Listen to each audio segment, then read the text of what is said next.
So Stool Scenes, I think, has been huge for Barstool's growth overall. Maybe also the most toxic thing that we've done as a company, which is, again, good.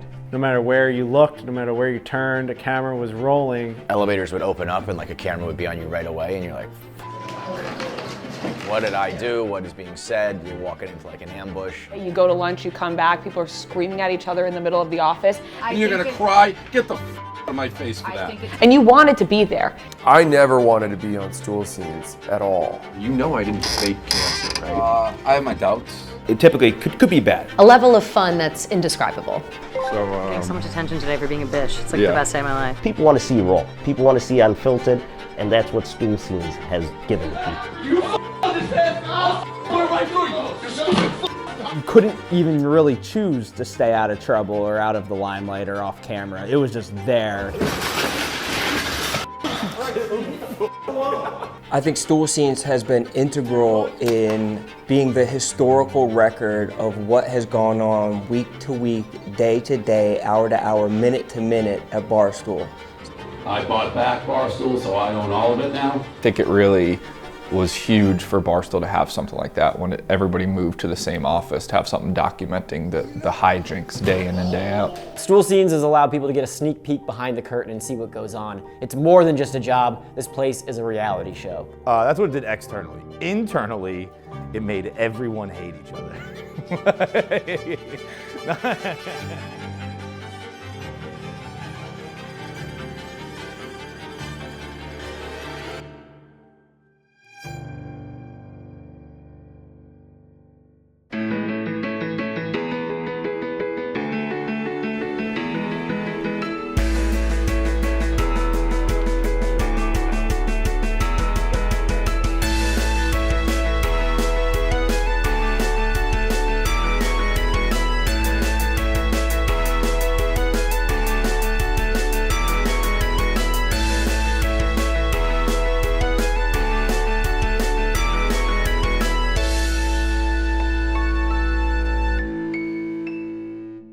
The defining moment of Barstool Sports is the Loud John basketball game.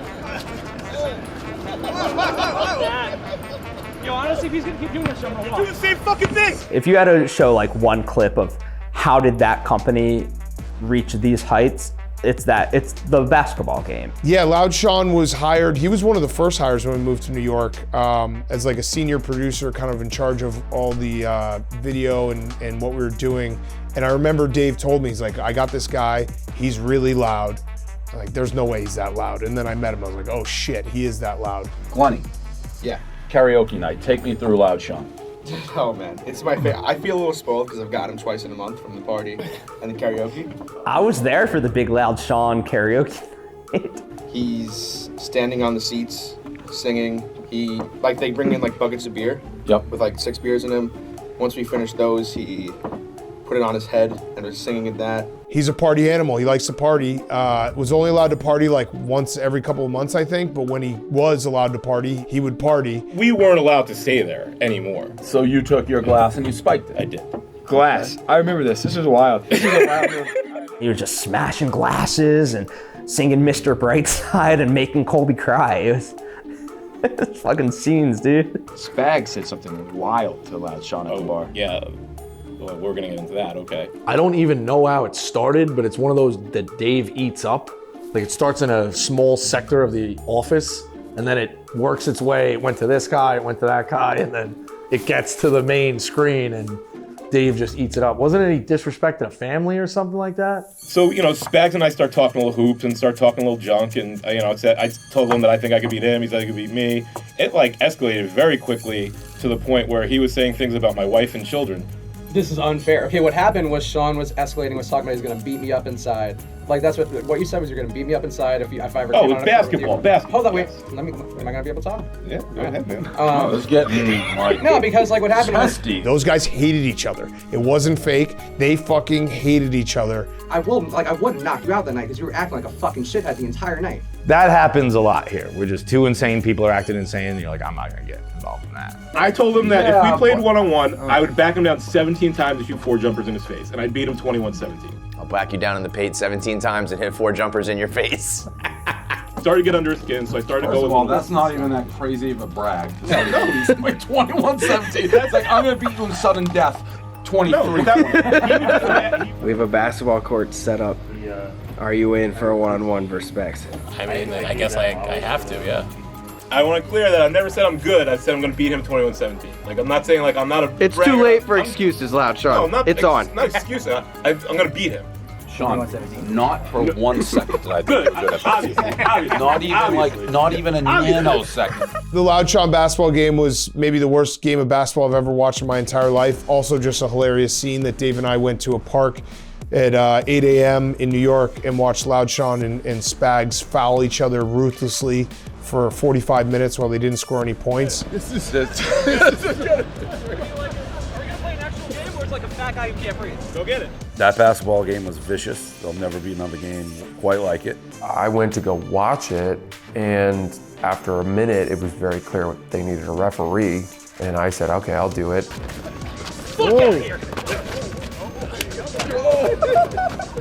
I mean, they were fouling the shit out of each other. And so it was like, I either don't let anything happen, or I don't really call anything. And it quickly, I realized I have to just pretty much let this go. They literally at one point had a choke. It was just a straight chokehold on each other playing basketball.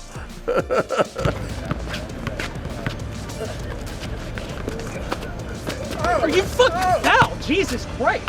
That was an early on moment where it's like, I think this whole thing's gonna work because it's so ridiculous and so stupid. This is the first time we ever streamed anything like that. I was interning at the time, and I remember make sure I got there really early that day, got a good seat, and we put like a live stream of the game up in the middle of the office. All us like interns sitting there watching it. I remember watching it live. I think I had a dentist appointment or doctor's appointment. I remember watching it in the waiting room, and I just I couldn't take my eyes off it. This is unbelievable. The fact that we had like a pay-per-view stream, I think, and broadcasting set up and cameras everywhere, and like within like the first possession, it was like, oh, this is going to be terrible content, and it's going to take so long. I think they were supposed to play to 21 because that's what he said, 17 times, and hit 4 jumpers in your face. Like they should have played to 3.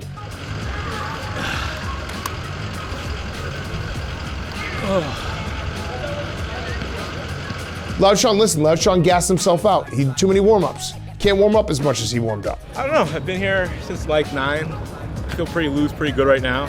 Try not to use up too much energy, you know? Yeah. Truly one of the most bizarre things that could really only happen at Barstool. So the Dunkin Awards. This is actually interesting. We get to talk about this because there's a lot of stuff that happened before the Dunkin Awards that I never really got to talk about. This is an award show. You're supposed to fucking dress up. It's not that fucking hard to do. I distinctly remember getting the email telling us that the Dunkin Awards were happening again. There was like a PS, dress to impress. Francis really pissed me off for not dressing up. He was doing his little comedy thing that we were promoting. It's like you can't even like show respect for this thing. He's the one, and he was so out of his mind high. That really pissed me off. I am live here with Francis, who is fresh off of 55 milligrams of edibles. Guilty. It's true. It's true. Oh, we can see it in your face. We can see it in your eyes. I just thought that the black jeans and the black t-shirt that I were wearing would kind of be that LA formal. I don't even know, that I was fine, that it would be fine. And I got on the bus and we went out to the Dunkin Awards and Dave was on the warpath. Keep laughing. What? Keep laughing. All right. There's so many fucking people in this company with a silver fucking spoon up their ass. So I think what I did wrong was I showed up to Dunkin' Donuts underdressed, which I didn't think was possible. But it was an award show and he expected formal attire, and I think I wore khaki shorts, dumbass Vans, and like a $10 polo shirt. We'll be legends like those 2 big boys. Just to be mentioned. You want me to leave? And with that level of action, I mean, we're talking about a guy from New England. We knew they were bad outfits. Yeah, we weren't loving the outfits, but I don't think we were like, oh my gosh, this is gonna cause Dave to freak out on everybody. I got like a gift from God that morning. I was in the shower. I thought to myself at one point, like, am I like not doing something? Like I feel like I'm not prepared. Should we have like come up with an idea for this? Like I feel like we usually, like we're going as a group, 4Play is going as a group and we might win an award. Shouldn't we be like wearing something?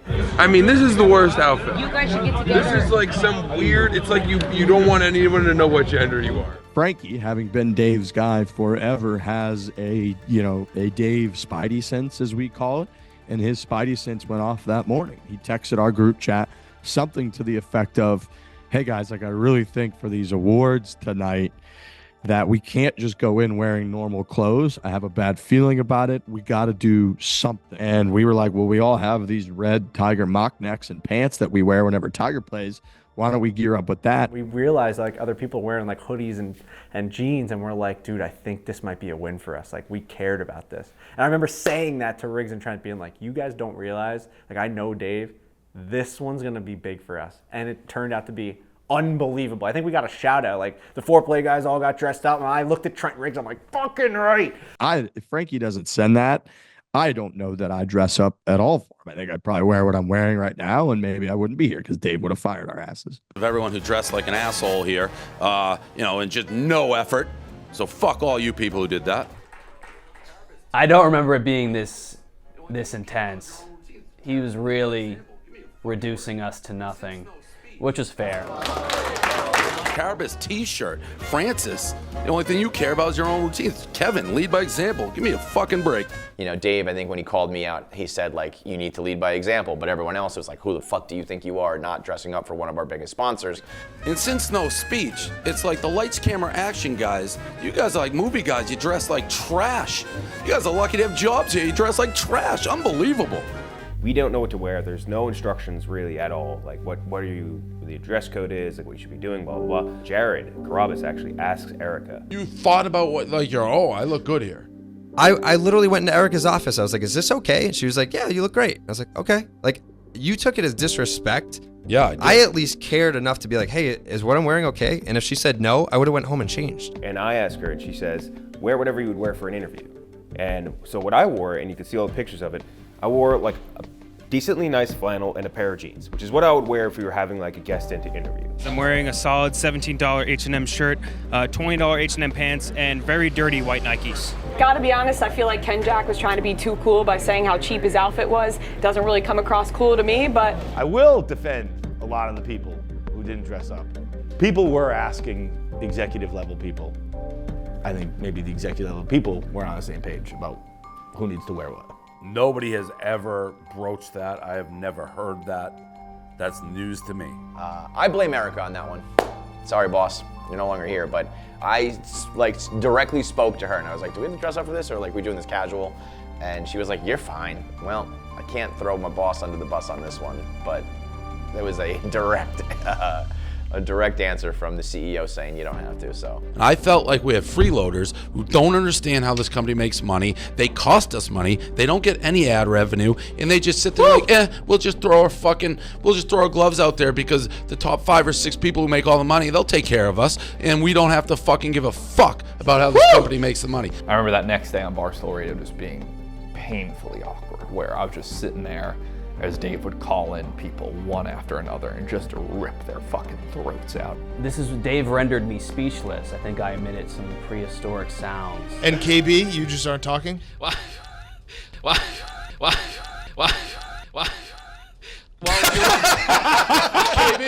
KB, I saw before.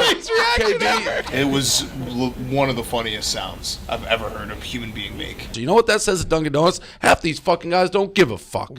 Yeah, I mean, you can see like the things he was saying was scathing. I must have blocked that out of my memory. I always thought he liked me. Shut up, KB. Yeah. He's one of the people I don't like. But yeah, like that, I can see why that would have fucked me up. And it did. I live my life scared, and at a job like this, you never have full security. Yeah. It kind of fucked me up just reliving that.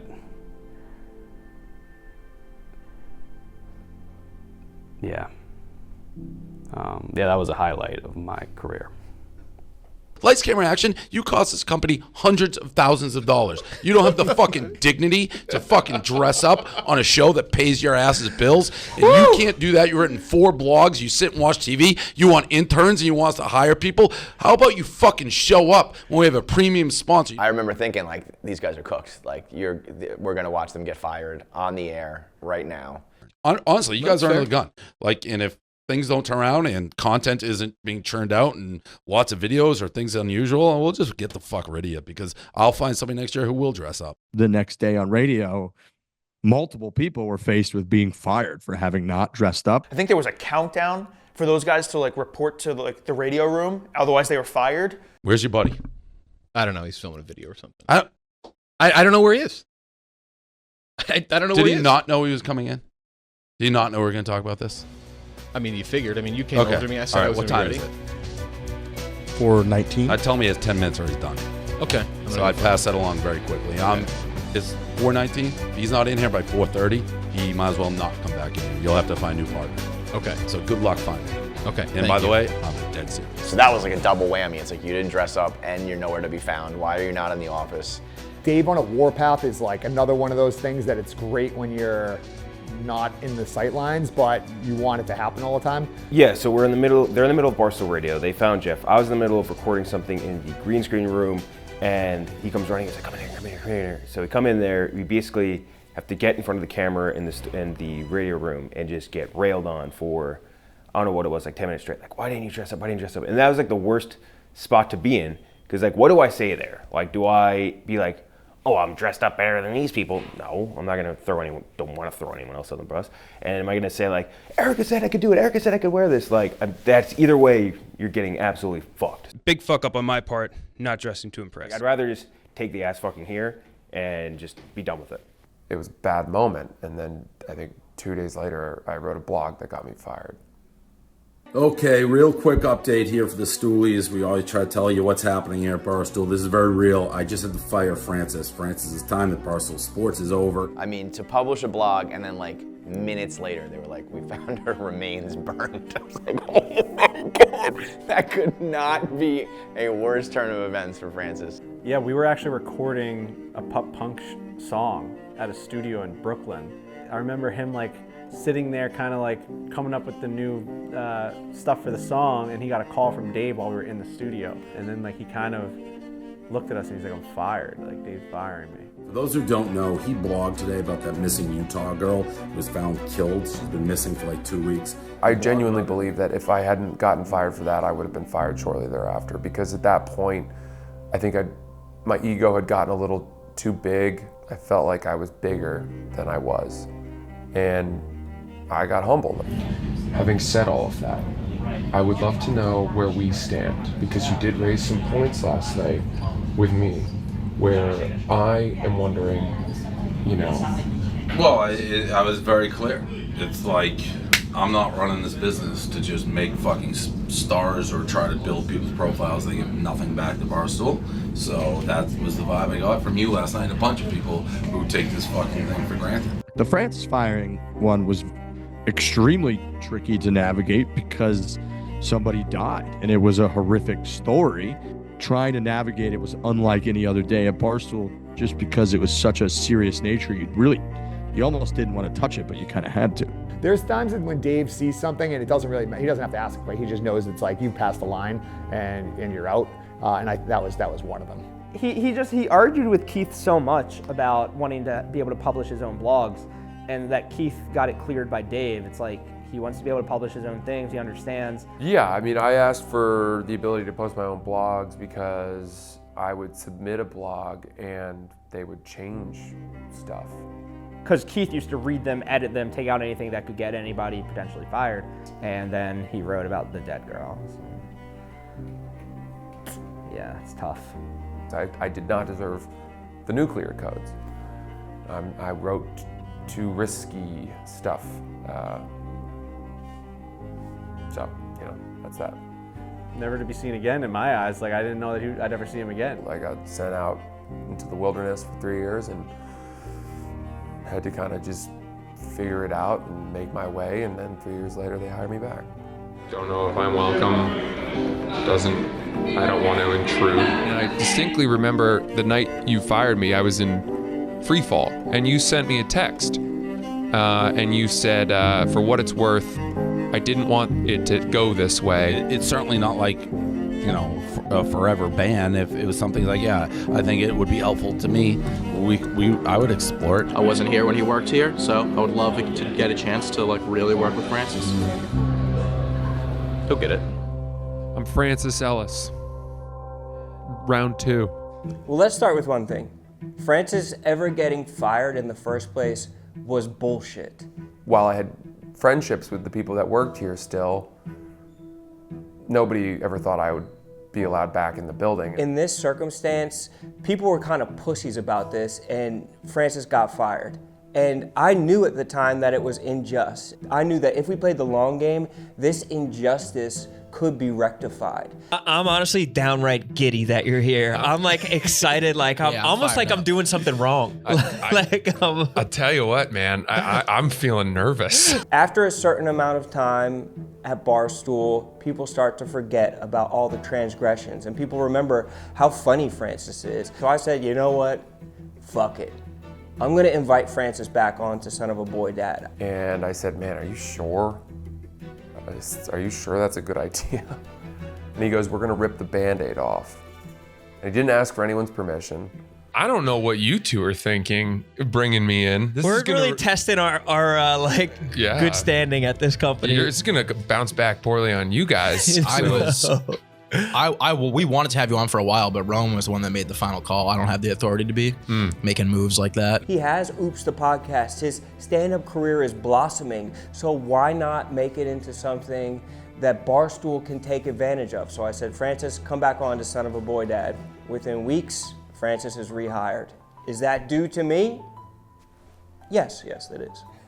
I didn't know if I was welcome, and kind of worried. I was very nervous when I came in, and I'm very nervous today. Roan doesn't invite me on Son of a Boy Dad. I don't think I'm working here. I don't. I think it was just this huge assumption that I was not welcome.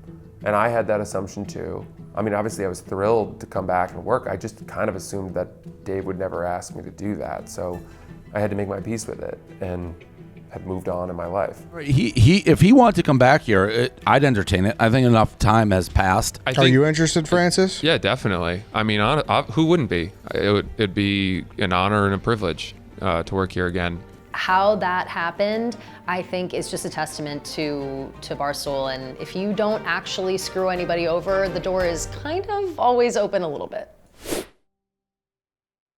Top 5 Stool Scenes moment ever was the YP era. Riggs was late for work and Dave was waiting for him at the elevator. It's like 11:30. What have you been doing today? I've been up for 2 hours writing a blog on the Syrian genocide. Bullshit. Look at your fucking timestamps. You kidding me? You want to try writing a fucking blog on the Syrian genocide when you got Nate spinning around a fucking porn star and Wallabies walking around the fucking office? Yeah, that's what he used to do politics. All time line. Check the timestamps, like I still say it to this day. I'll say it. Check my fucking timestamps. Well, then that was funny too because that's after that YP came in late on Grudgement Day. Yep. And he was like the shot of him coming off the elevator. Riggs was so mad. So YP comes in and Dave wasn't in yet because of Grudgement Day. And YP comes off the elevator and he literally looks around like he's entering Osama bin Laden's house.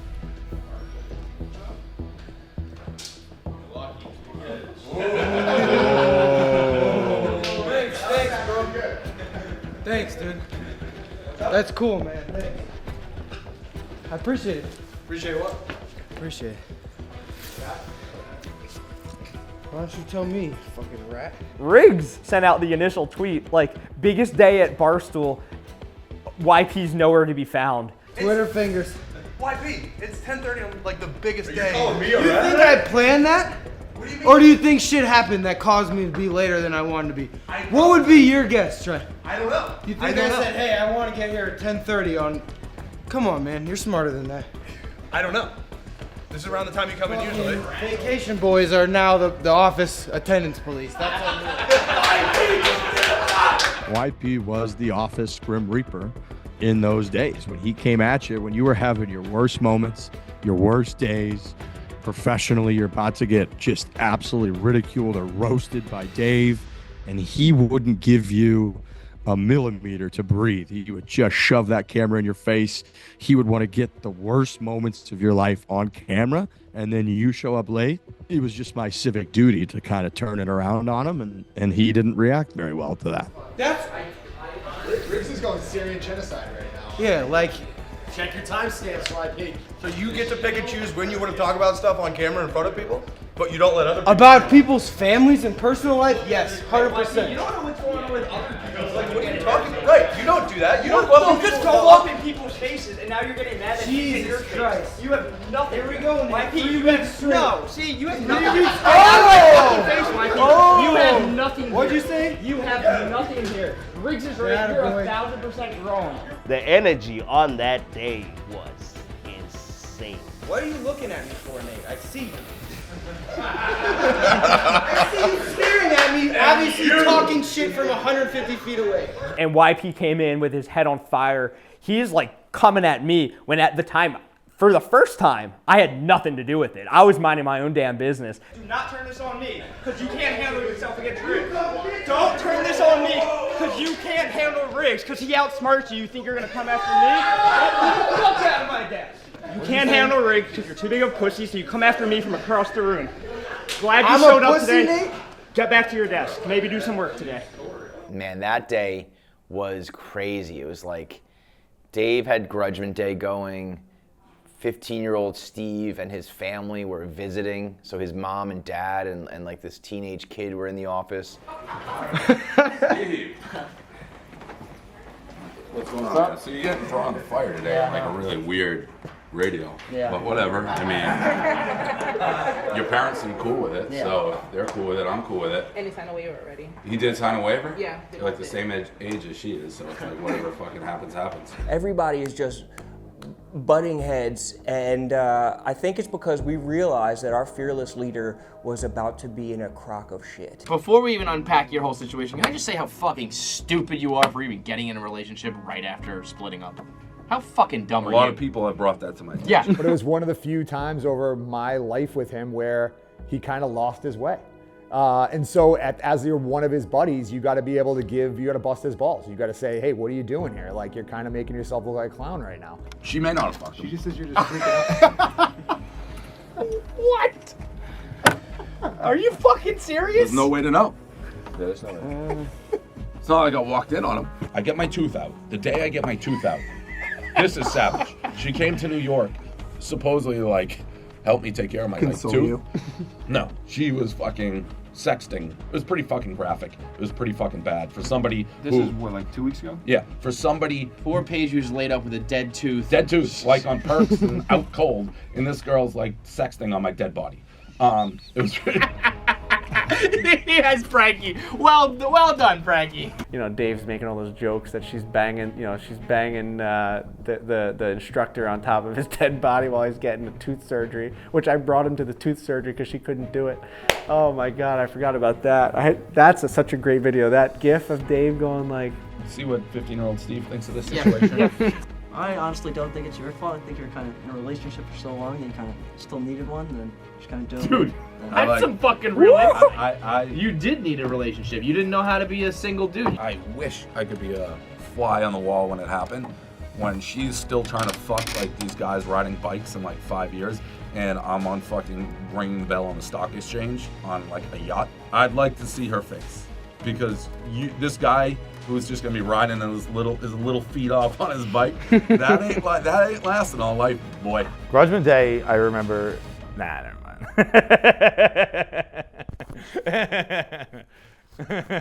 I was like, this is just gonna be a headache for me.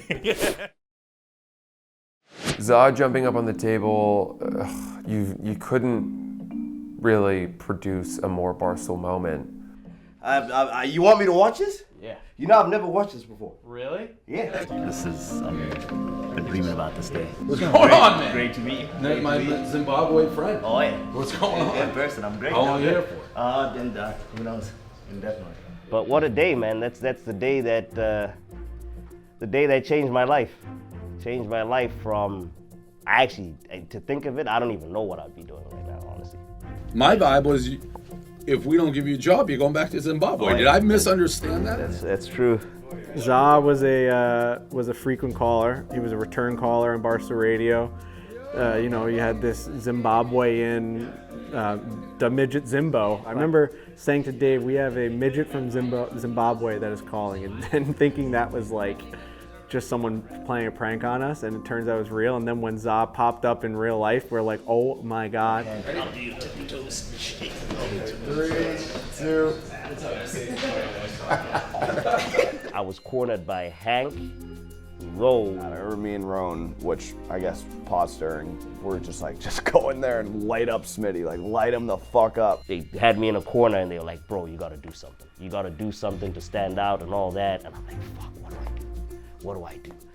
And then that day, as you saw, that was the day that Smitty had the Jews thing. The idiots that we have rolling around this company. I got this text in Saratoga, 2:38 a.m. Jews, Jews, explanation point, 2:38 a.m. Unprovoked. Like, and no offense to Smitty, like we like Smitty. It was more just like, it was the best way. This is your way to like make an impression and good impression with Dave, is to just roast Smitty. This is crazy.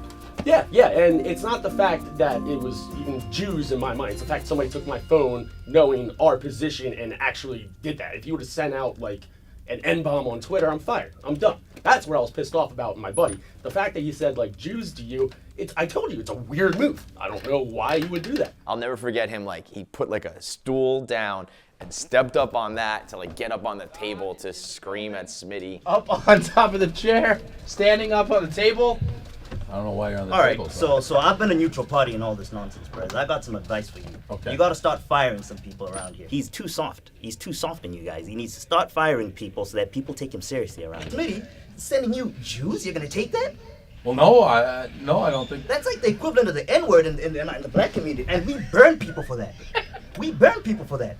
Him jumping on the table with Smitty is probably the hardest I think I've ever laughed in my entire life. I actually have tears building up behind my eyes right now with how fucking funny that was.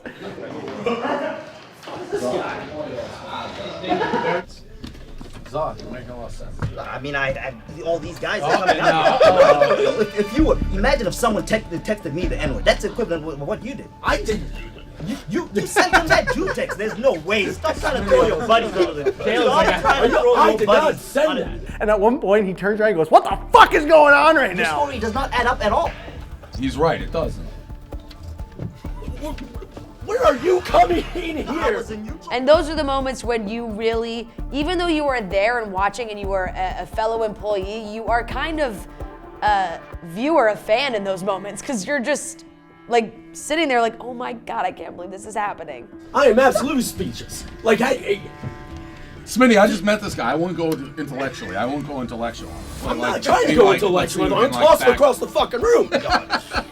Look at this, Hardo. Of course, blockheads from freaking Philly. Of course you're gonna do that nonsense. That's like the ultimate record freeze frame. How did I end up in this situation? Was Smitty being like, how did I end up with Za standing on a table yelling at me to be fired? And just the look on Smitty's face of pure shock and confusion. Because what can Smitty say? There's nothing you can say at that time to a Zimbabwean little person that doesn't look like you're an asshole. You know what happens when you do that shit in Africa?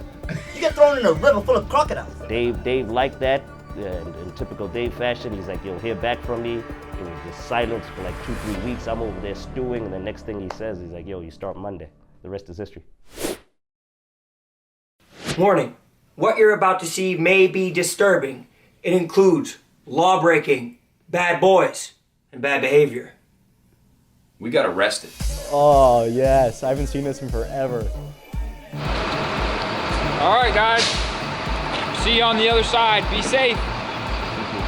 So we had a year of storm chasers where we caught some storms. It was electric content. The second year, we go out and the bar is raised. We have to go to even higher heights to try and make this awesome content. So we get to UConn.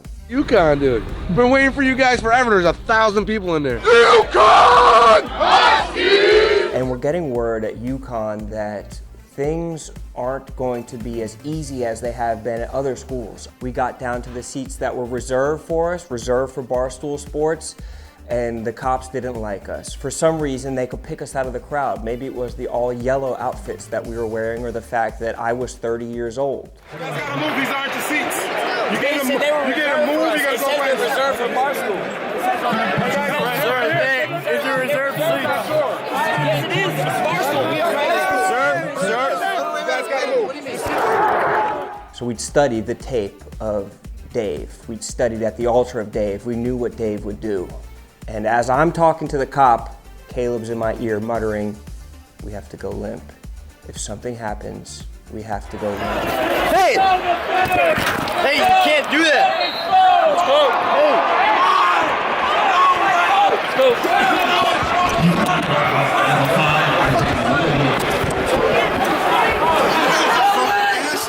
Oh, the drag was awesome. I'm glad I got this shot right here. It's probably my favorite shot I've ever filmed.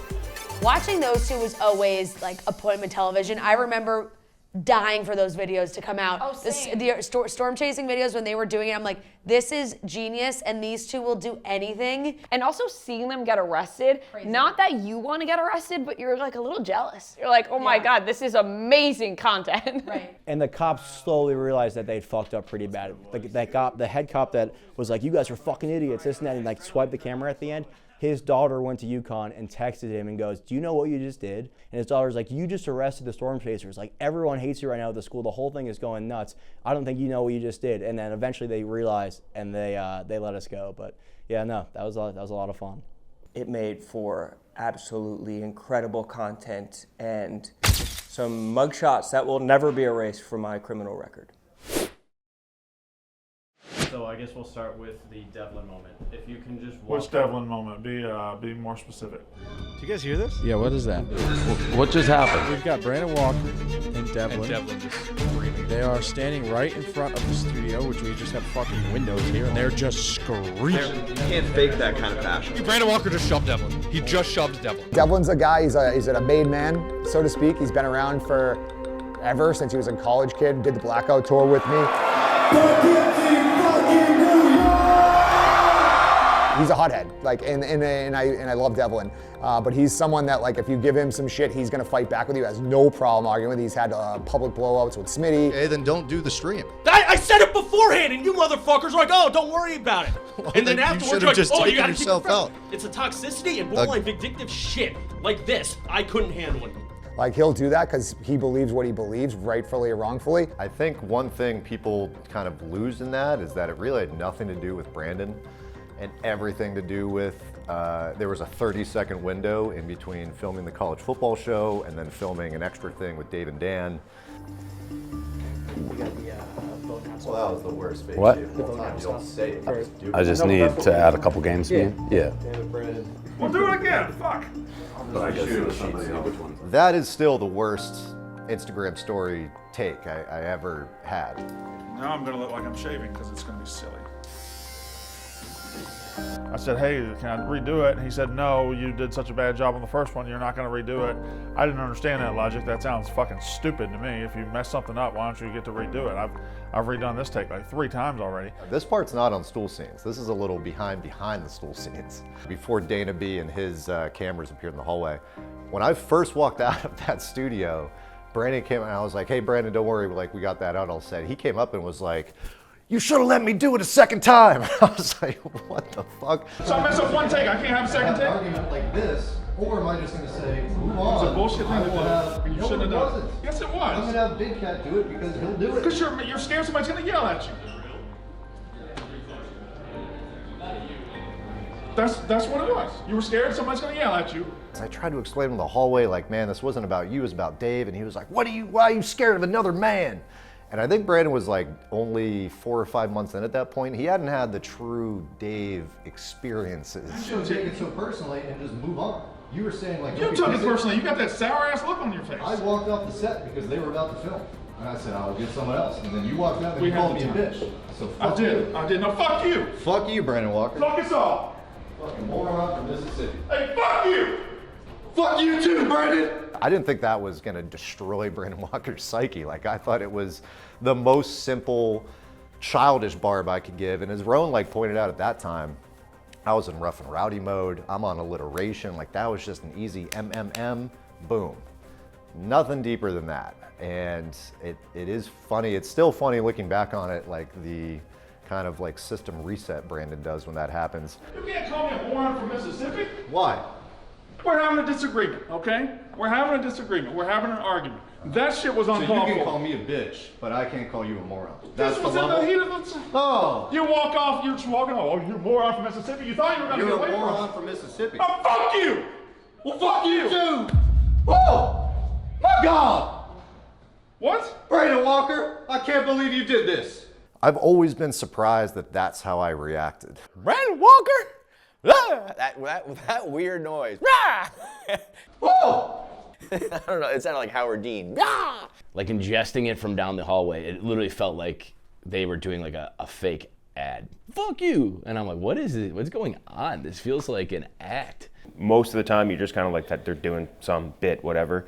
And like you heard it, but it was like a next level type of yell. Hey, fuck you! That like is one where when people are like, this is scripted, I'm like, on the one hand, I could see why you would think that. On the other hand, it's like did you hear the noises that were coming out of his mouth and the awkwardness and it's so funny that all you got to do is tell Brandon he's like a dumb Mississippi hick and he just loses it.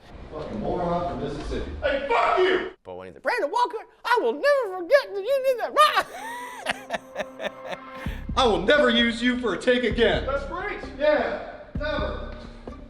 Where's HR? HR? Somebody get HR. Brandon Walker pushed me. Really? Can you fucking believe it? Oh, is that real or is that fake? I don't know what's going on. How many times at your place of employment have you been shoved by a father, 45-year-old father of 4? And that's why I went to the HR line, because that's another thing that people kind of not get is like, that was a joke.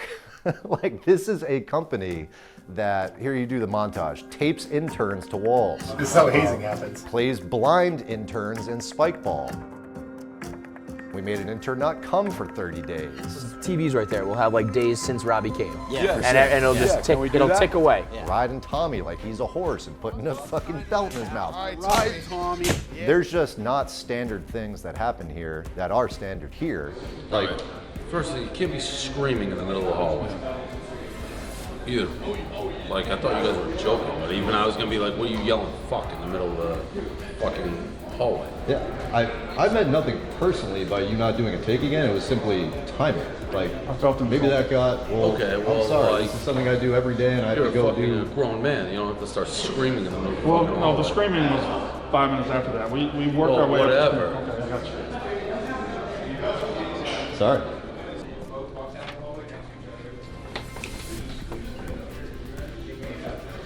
How you doing? I've been better. Does it feel as ridiculous as it looks to push another man while you're wearing a milkman costume? I wish I was wearing something. That's the best part of this whole thing. Who says that doesn't happen again? What's not gonna happen again? Okay, well, I mean, you'd think it wouldn't happen once. If it happens again, I'll fucking get rid of you. So this is your one time, so whatever short-circuited in your brain, you better not let that happen again. No, I understand, and that was 100% on me. I'm the one that escalated it to that point, so I mean, everything you said was right. 2 minutes after I pushed him, or maybe 5 minutes after I pushed him, we got together, we shook hands, and we have never had a crossword ever since. The score's even, we're all good. Brandon fucking Walker to the moon. I came into work and I was sitting at my desk, one of the first people there, no big deal. And Rico came in, agitated about something that had happened the night before. It was the day after the national championship. I think I had heavy action on Alabama. I know I had heavy action on Alabama.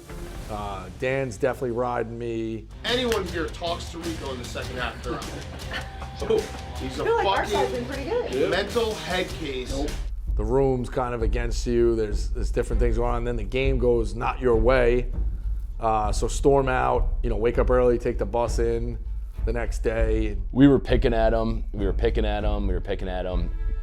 And then Big T got a ricochet shot, I'm pretty sure, from Rico. It was like Rico and Big T arguing a little bit, but Rico arguing with someone wasn't enough to really make my head turn. Maybe I'll just bang the keyboard like I'm wearing orange. And so then I was like, what the fuck? And I went back at him and I said his real name, which you're not allowed to do. Big T said his government name, I think twice, and that was it. He just absolutely blew off the handle. And then I just lost it. I was just sitting down at my desk like this, looking at my phone, and I just heard like a whiz over my head. And then next thing I know, there was a full high noon whizzing by my head. I mean, thank God it was me. I was able to get out of the way. I don't know that many people could have done that. I had incredible reflexes. And I'm just kind of looking around for somebody to acknowledge what just happened. I blacked out. I don't remember picking things up. I don't remember throwing things. After that, then it turned into a real fight. Rico started slamming the desk, and he started screaming in Big T's face. Separating them was, yeah, I mean, I think even in the clip, like, I'm trying to separate them and they're still yelling at each other. Rico's still yelling at Big T. Big Cat came over, Tommy did nothing, of course. It's one of those things where you know you're witnessing a moment in history. You're witnessing that and you're like, this is gonna be something that we'll talk about on Stool Scenes episode 500, you know, a couple of years from now. At that time, Rico was a fucking lunatic. So I heard that he whipped a can at Big T's head and I went, yeah, that makes sense. He's a fucking lunatic.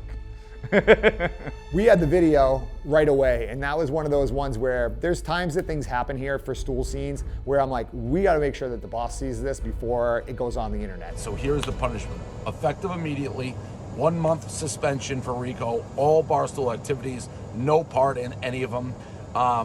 Court ordered anger management therapy that he must attend, and an apology to Big T, and a zero tolerance policy on it. As of this past weekend, so the year's 2025, Rico has fully taken responsibility for that moment. So that's huge. Apologies to Big T, for sure, we're good now, but I do think you have to bottom out to build yourself back up. So that was a bottom out moment for sure.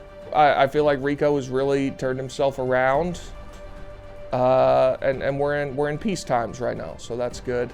We were a quarter of an inch away from like a felony taking place in the office. That was the moment where Rico Bosco went from, you know, online, he's kind of crazy, he's got these feuds, to, oh boy, we might need a straitjacket for this guy.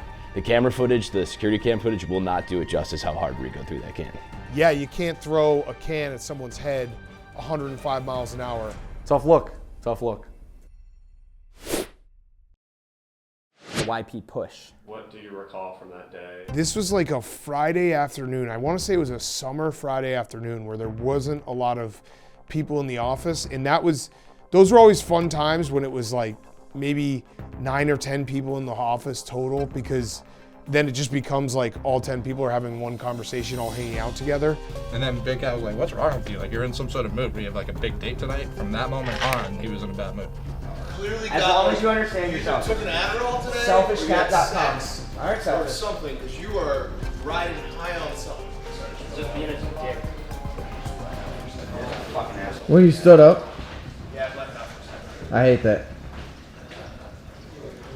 Keep walking.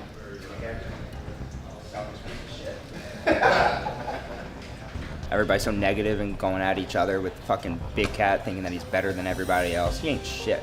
YP's like, what should we do for Stool Scenes? I was like, well, if Nate's like refusing to be on camera like this so adamantly, go stand behind him and do the Stool Scene cuts, and then we'll keep adding people and it'll be funny. Stool Scenes episode 24. I'm not fucking funny. It's real not. So they did the first two. I missed them doing the first two, and YP's like, all right, he's downstairs, let's go do the third.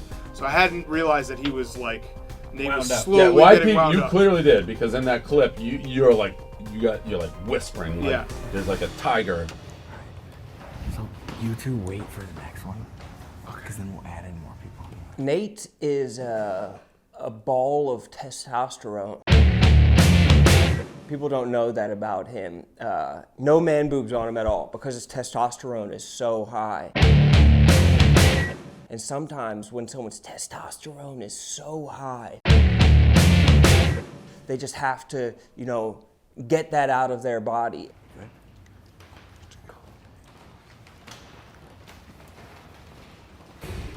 Just leave me the fuck alone.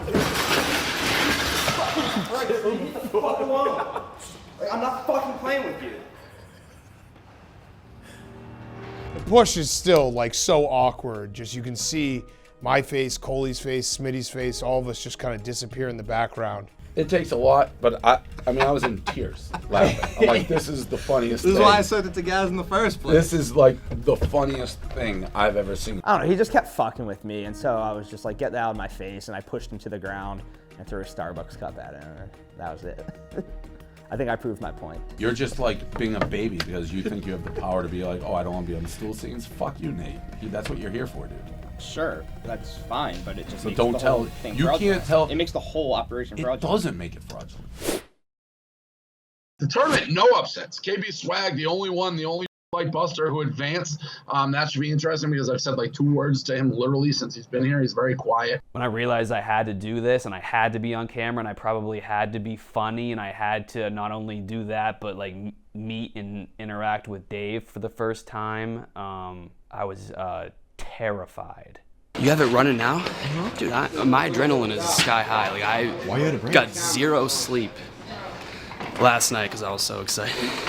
I actually did not sleep the night before because I came to the realization. I celebrated Oregon winning. I was like, oh my God, I get this big award. I get to go to Vegas with what a prize, like what an opportunity. But then it slowly sunk in that I would have to be on camera for the first time. For 7 months leading up to that, I was an anonymous blogger. I didn't show my face in any videos, including Stool Scenes. I worked out of a hotel. I just ran here from the cafe where I do my work. I didn't know Tommy was going. I didn't know KB that well at the time. He was sort of the mysterious guy who like would go blog at hotels across the street. Tommy is obsessed with Dave more than anyone on earth, and he sees you as a threat. I also don't want to hurt Tommy's feelings too much because I kind of want to be cool with him. Yeah, I would say like if you're looking at the social hierarchy here at Barstool, being cool with Tommy will not get you anywhere. We went to go do a pizza review right by the airport, and Dave had this like Jaws shirt on and like a light wash pair of jeans, and KB was like, oh, give me a second. While Dave was doing the review, KB was in the car, got changed into Dave's exact outfit. I think we're more alike than he thinks. Maybe. It's like homemade.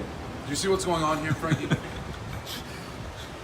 I think does he like it? Oh shit. Took him Well, no, I thought he like remade our shirts. I don't know what's going on. I don't know if he's like making fun. Someone had me on the inside, right? Like, how did he happen to wear the same exact thing? So someone told him what I was wearing. You can kind of see that I was trying to play a funny, like satirical character, but I was afraid.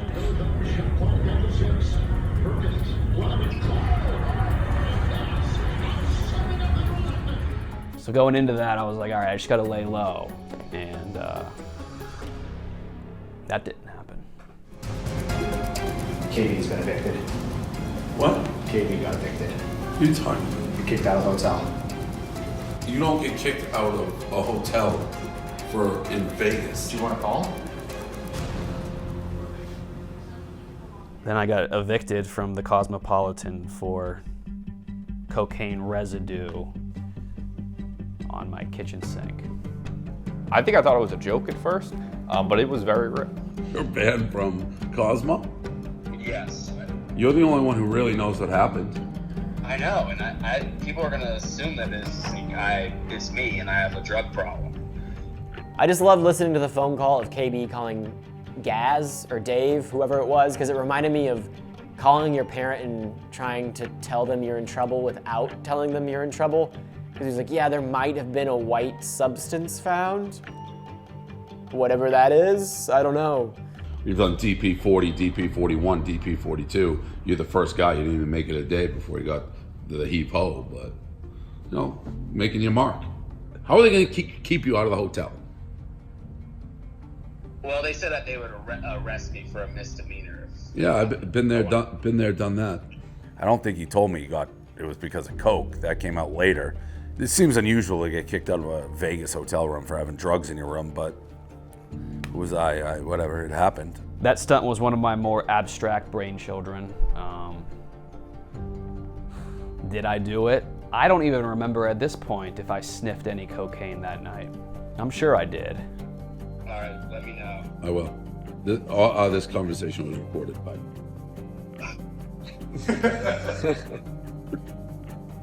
So on the record, guys, not a coke guy. KB swag. He wants that very clear. KB no swag, no coke. I'm thankful for how Dave responded to it and made it into a funny joke instead of doing what a lot of companies would have done in that situation and fire me.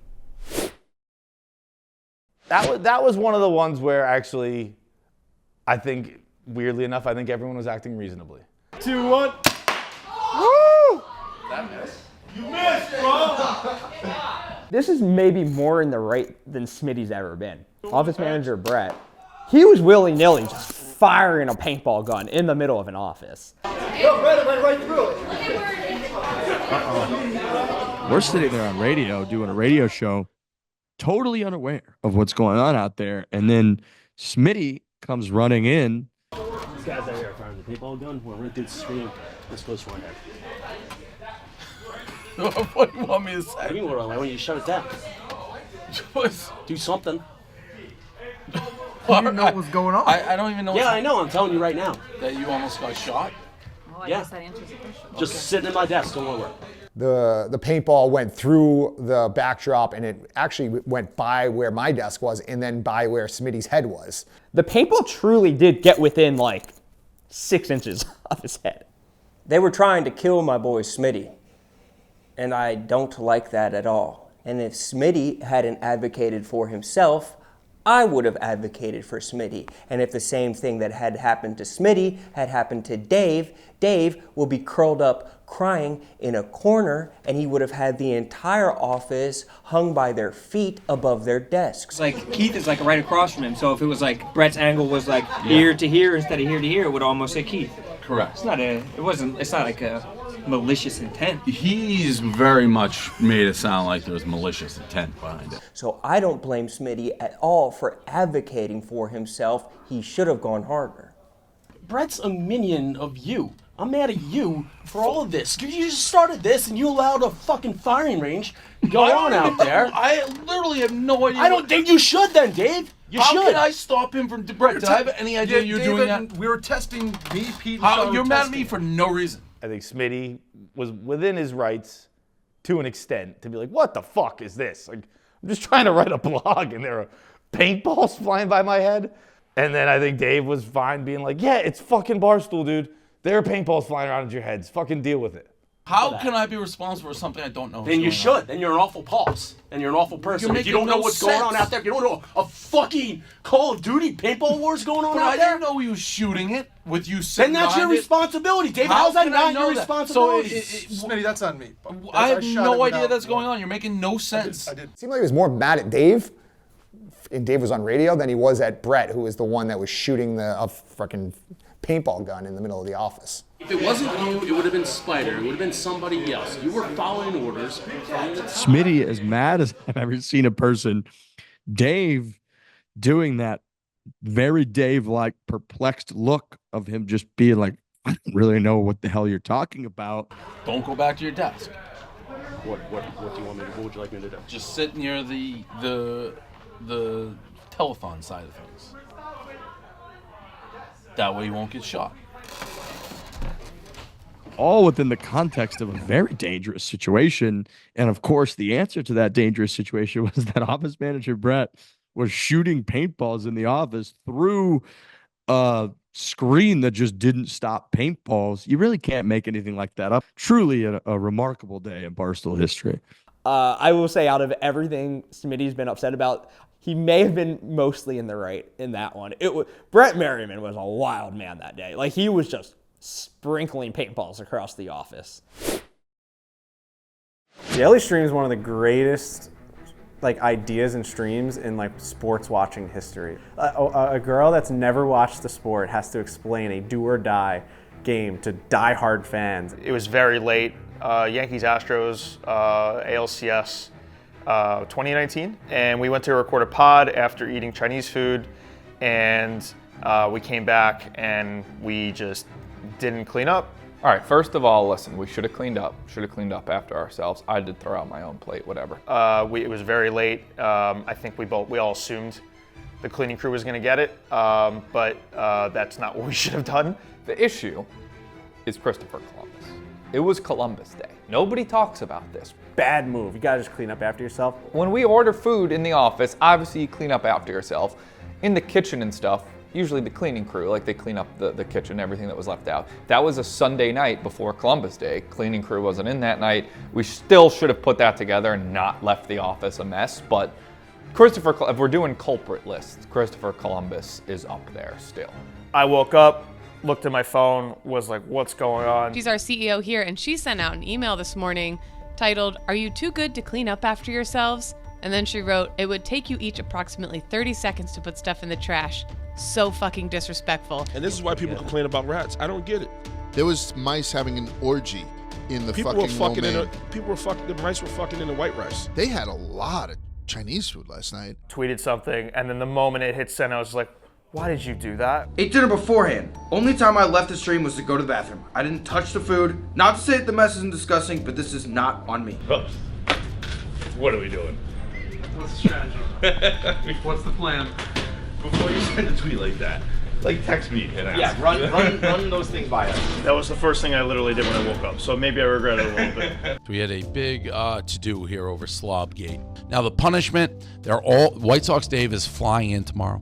You are now going to get the Yankees Astros pivotal game 3 is going to be announced to you by White Sox Dave. White Sox Day was supposed to be part of it too because he's a Yankee hater. The flight got delayed a few hours. I didn't get there to New York City until like the 3rd inning. The most brutal part of all of this was White Sox Dave traveling from Chicago to New York City, getting to the office, and immediately being told, all right, we don't need you, go home. Do we even bring him upstairs, or does he just come to the door? Meet him downstairs. He's gonna walk in, I'm gonna tell him, go home. That's all I'm gonna say, go home. Ethan, nice to meet you. How was your flight over? It was awful. Oh, thank you. Well, you have to go home. Like literally home? Yes. That's what I fucking asked you, Chuck. Where's that kid? Can I talk to someone in charge here? He sent me down. I hate that kid to this day. I'll never not hate him. So the boys didn't clean up their mess, and so they're not allowed to watch the game, and we have been tasked with explaining to them what happens in the game. Joey Langone started it because it was like, oh, Ellie doesn't know anything about sports. Joey Langone will be stuttering the entire time. Guy had 2 high noons and was speaking like the most clean English of all time, so they kick him off. I set it up for them. Get off the stream for a second and see what happens if it's just her. Yeah. It's gonna be way worse. You were actually helped too much, right? Yeah. You got it. Yeah. Nothing, guys, literally nothing just happened. Using Ellie as someone to punish the guys for leaving the office a mess, I thought was a brilliant idea. She had no idea what she was talking about, and they were dying to know what was going on. And I don't think it could be replicated. Okay, strike out. I do remember when we figured out commercials, that was a big hack. We were just so desperate to understand when an out was made, when a play was done, and then it all kind of clicked, I feel like, at the same time, like, wait, if it's a commercial, that means the inning's over. We got out of it. Somebody caught it, but it went really far. Like, are we in commercials? Are we in commercials? What's on the scoreboard? No, nobody scored. We got out of it. Are there commercials? It's a commercial. Yeah, that was a wild stream. I mean, it sucked in the sense that, yeah, we couldn't watch the Yankees play a very important playoff game. You'll never replicate that. That is so freaking funny, man. It was not nice to be a Yankee fan that day. Nate Dogg, Nuggie, and Dave was a hell of a moment. Thanks for having me, Dave. You're welcome. Dude, that's one of my favorite gifs is me and Dan going like, oh shit. That reaction, like I could not believe that he did that. It's just one of those things that you don't know why you did it. You just thought it would be funny. Just gave him a little like, hey, like little rub on the head. Crazy move by Nate. Like, you just don't noogie the boss. Oh my God! You can see it on me and Kevin's face. Like, did Nate just noogie Dave on his new hair plugs? Crazy. But yeah, that was a ballsy move by the dog. But it's probably one of those things that as much as Dave hates the dog will be here forever, because I think Dave respects those type of moments, and that was definitely one of the bigger ones. Yeah, the Nate dog, you know, like he's always gonna do something that shocks you. He really is. Like, he's always gonna make a move. He's been here forever, and there's a reason why. It's like he can't take the dog out of here. I remember when he did that, I was like, holy shit, I cannot believe he just touched Dave's head like that. That was the most disrespectful thing I've ever seen. If he spit on your face, you wouldn't have been as bad. If you watch the clip closely, he didn't react at first. Like, he kind of did like his Dave smirk, but then Big Cat and KFC while out. Like, they go fucking nuts, and Dave's almost like, what are you guys going crazy about? Dave at first didn't have a huge reaction, but when he saw how everybody reacted, where it was like, you can't let fucking Nate noogie you, it became a way bigger thing. It had nothing to do with the reactions. Like, Nate noogies and then doesn't want to be noogied back. Yeah, no, he's regretting it. There's no doubt about it. He was probably regretting the second it happened. I mean, honestly, if they make that huge deal of it, he may have gotten away with it. But once it became a thing, then it's like you got to put Nate back in the birdcage theoretically. So when Dave feels like he's put in a corner, he's going to fight even harder, and then you got to watch out even more. And I think that's kind of what happened there. Dan and Kevin going at it, and you know, really poking more fun at it. He's like, whatever, I'm just going to make Nate's life even more miserable than it already is. 365 starting today. We start every day you walk in with me noogie. Oh, you're such a lasher. If I don't noogie, you're fired. Dave, you lash out. If we don't start. It's okay. What about if he's like sick? Oh, Dave. Gotta get him noogie every day. Oh, Dave, it's your choice. You don't have to do it, but if you don't do it, you're out. Wait, so I mean, I don't. It's just like kind of sad, like that you're lashing. You can't take one little noogie. You can't noogie another grown man, especially you can't noogie your boss. And then Nate got noogied back. I said that from the beginning. They made that into a big that deal. made you look softer than We made it into the correct amount of deal. You're just coworker Nate. So what should I do? Not noogie you now? I mean, if you had any self-respect, you could. That's right. He had the photo of Jay Hammy under his hat. Maybe everybody can own him at this point. Make it count. What was that? Oh, what was that? Oh, that's my Yankees. Oh yeah. Here we go. What is who told him to do this? He had to do something there because he was about to be, you know, fully emasculated. So a nice little jab. I mean, Nate. Go ahead, Softy. You're up there. He's so soft. Going for it. That's knuckles. This is the saddest thing. This This might be sadder than when you cried on the radio about your 19-year-old girlfriend. He's noogieing me, and I'm just talking to the mic about like all his lowest moments. Is this sadder than losing your house or not? I can't tell. I really can't tell. It could be. Talking about how he got cucked and how he lost half his house and all this shit, like just, and he's going noogieing so, like his skin is peeling off his hands, and I have like blood dripping down my fucking head. I still have, believe it or not, like a scar on my knuckle from not trying to noogie him to death. Yeah, I was trying to drill a hole in his head. I was going to China. No, you need 5 seconds of silence before I stop noogie. Okay, we can do that when I feel like it. Right. Yeah. I own your life, Dave. I own your life. And then Dave, I believe, noogied Nate until his knuckles bled. Like I think he was like, I'm not gonna stop until like I get to your skull. Oh! Are you bleeding? Oh my God. Just break the skin? Ew! Yo, that's commitment to the noogie. You may have like AIDS. That was like the peak of Spider Monkey Nate. Just like he got under Dave's skin for sure. Unbelievable. That's the first thing Nate's actually won at, where I rubbed my skin off him. I'm actually like rattled about my knuckle. I remember getting a call from Dave one morning at 8 a.m. and I was like, I'm either fired or someone is dead. There was a buzz in the air that day. Some people knew, a lot of people didn't know.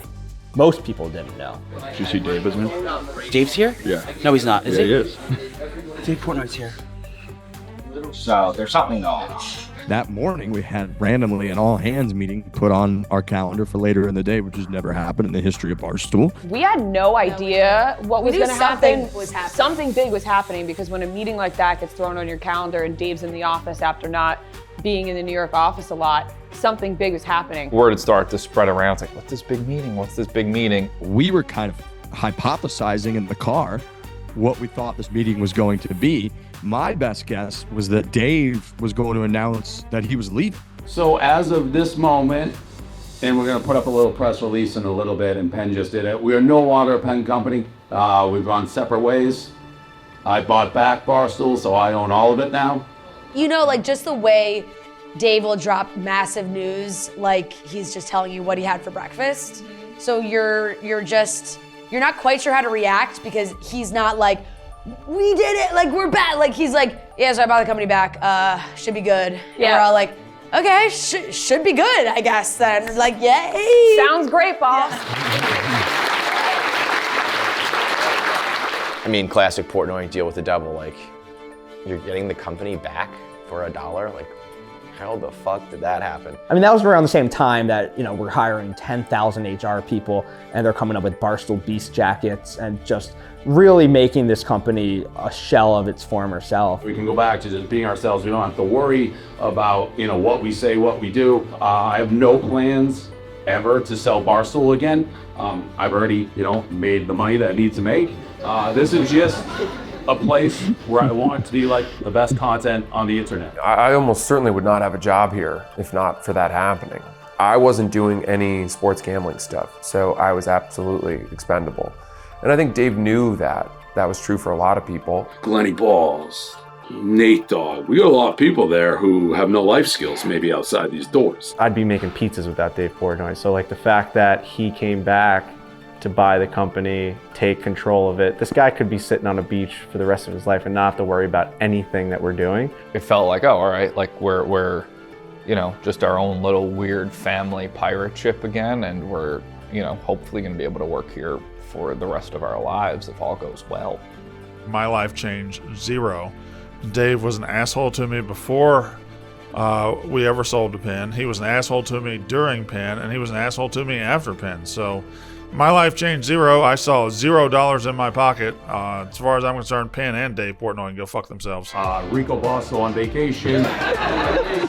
Like that type of shit won't fly. That's how, you know, Rico's now on a year-to-year contract the next 1,000 years.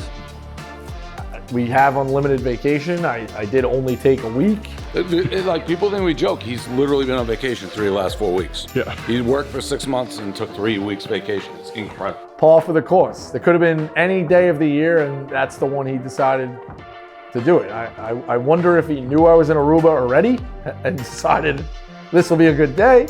Bosco is gonna have to fight for his salary.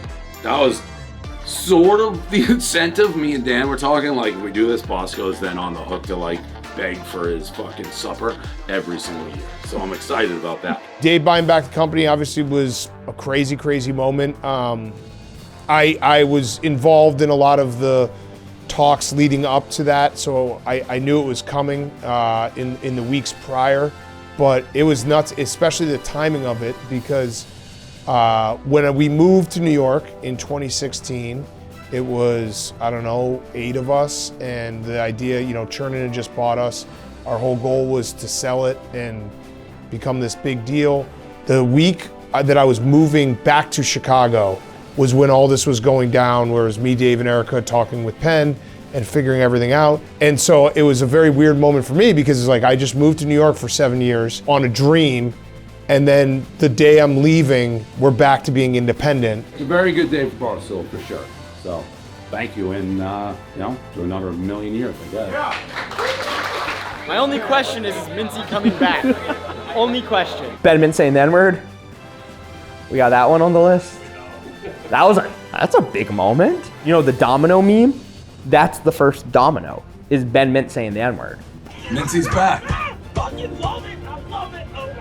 I think that I'm very surprised at how involved Dave has been to that since he brought the company back. I thought, you know, he was kind of on his retirement path, and him now is the day-to-day, he's very much involved. Yeah, what time is it right now?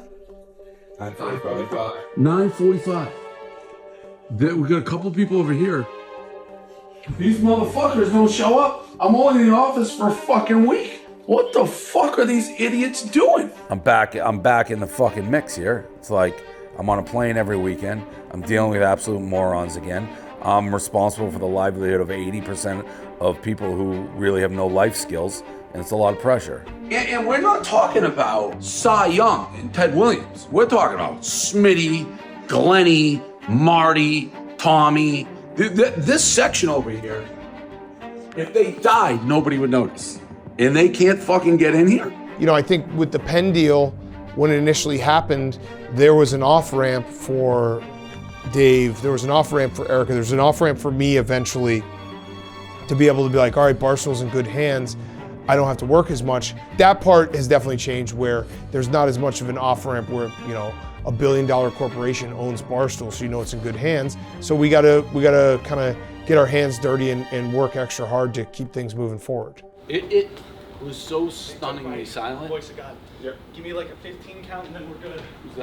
I mean, he's awesome. This is the guy. He's awesome. He's working his ass off. Respect. That's what you should do. You should be fucking on the hump.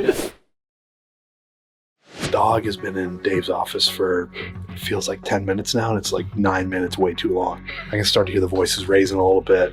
It's like, you just got to get out of there. Just the big two chopping it up.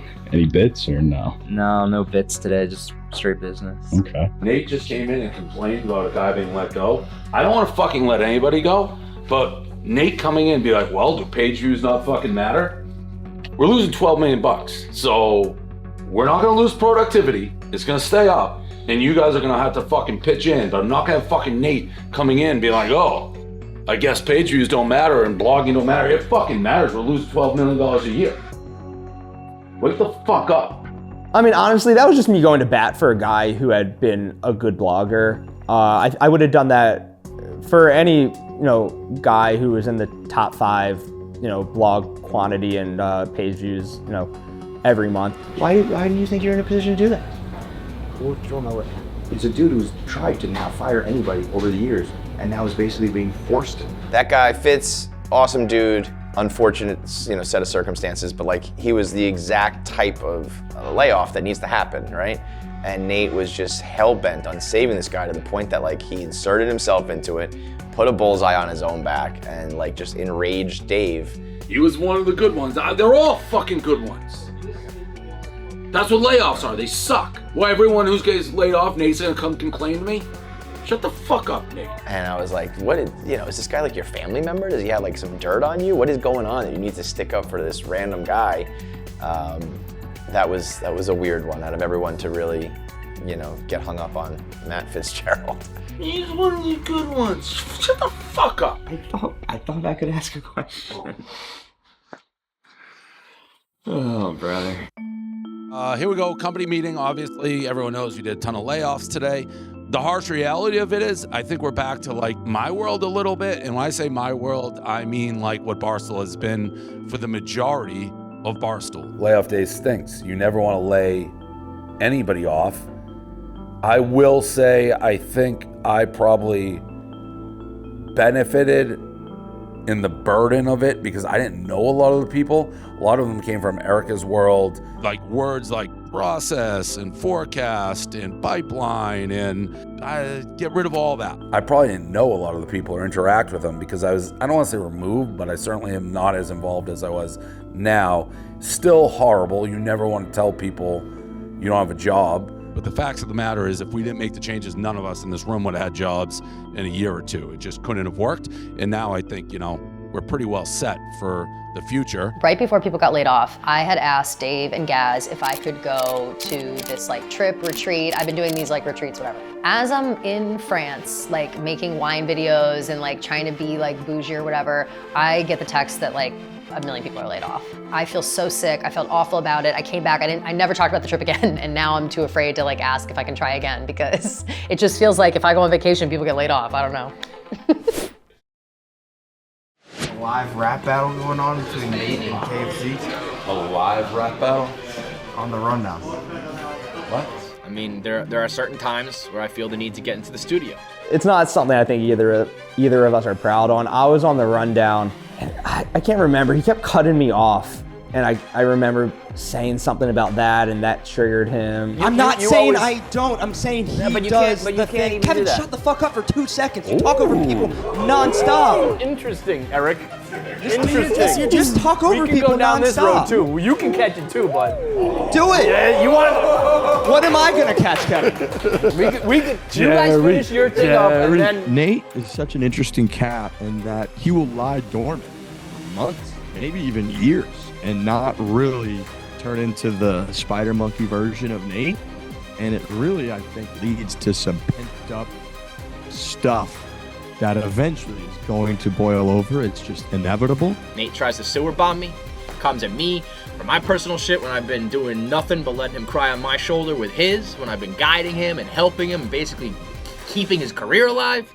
It's time to get in the booth. Listen, anytime there's been a rap battle at Barstool, it's one of the cringiest moments. It's time to rap, cause Eric is snapped, running his trap. He's in the deep end up over his head in need of a rap. Just like that face that's so ugly that he's in need of a mask. Poor little Nate Dogg, he couldn't focus on one little task. Besides Roan, if Roan's involved, then you know there is talent to back that up. I still blame Roan for that because I can do the rap battle stuff. I can make a song, I can write lyrics. Little spider monkey bitch. You little punching bag, get the fuck back in your bird cage. Within reason, of course. I'm not saying I'm gonna go win a Grammy for rap, but I can have fun with that. Everybody likes Smitty better than you. Everybody likes everybody better than you. I cannot perform live, so I was like, I'm gonna make a song like I did. And then Rowan was like, nah, just do it live. And I was like, no, man, no. Nate came with haymakers. Nate just needs to be prepared. If he's gonna do it live, he needs to be able to be nonplussed and just motor through the thing. There's 2 German phrases that I want to invoke in the Nate versus KSC rap battle. One is gefochten Bazoit, which is punchable face. I'm nervous about performing live. I don't have it memorized, so I have to look at my phone. I wish I recorded it, but we'll do it live. I think it's good. I think it's strong. The other is schadenfreude, which is taking pleasure in other people's embarrassment. No lyrics written by me. I played my Ro's an actual rap genius, so it obviously makes a difference. Ron, you must love this whole. I'm fucking rubbing my, like I'm you yesterday. This is my Super Bowl. I am having the time of my life as these 2 men try to do something that is a high art form, and I think that we can appreciate rap battles as an art form where there are people who are incredible at it. How many times do you think you've done it out loud and like Once. once? I've done the full thing out loud once. And you want that number to be higher. But sometimes the art is even better when you have 2 people who aren't necessarily good at it. You walk around here like you're some type of god. You do your little rants, you record your little pod, but the truth is the truth and the numbers never lie. They haven't been the same since Big Cat said goodbye. I remember it like, I don't know, like I imagine a kid remembers a tornado, where it's like, I don't know, I was under a desk screaming with my ears blocked. Here's a question, Nate, let's ask it. Are you really a top 2 blogger when the top 4 have moved past it? Oh, I wanted to end, I just wanted to end. If you're an observer in the biggest Barstool dramas and storylines, it is as entertaining as the internet can possibly be. And conversely, when you're the person in the middle of it, it absolutely fucking sucks. Wait, I thought you lose weight when they divide your wallet in half. The essence of rap battles is trying to tear each other down. These 2 men held nothing back. You made it personal. It's true, I fucked up with my wife. I had sex with 2 girls, 2 more you've ever seen in your life. I asked Nate, I was like, how hard are you going? Because like, I didn't go like all the way in, you know?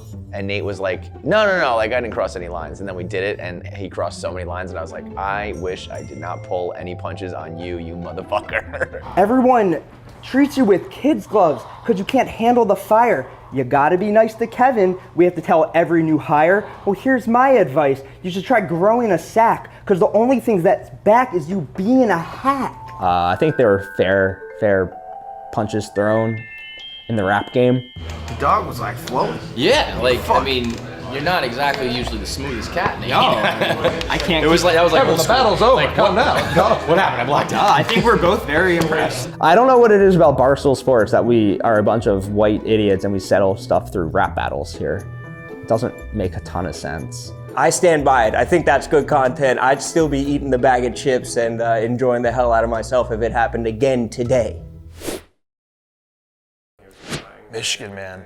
Yeah, so that's obviously Barstool Idol. That was all a trip. We played a song coming down.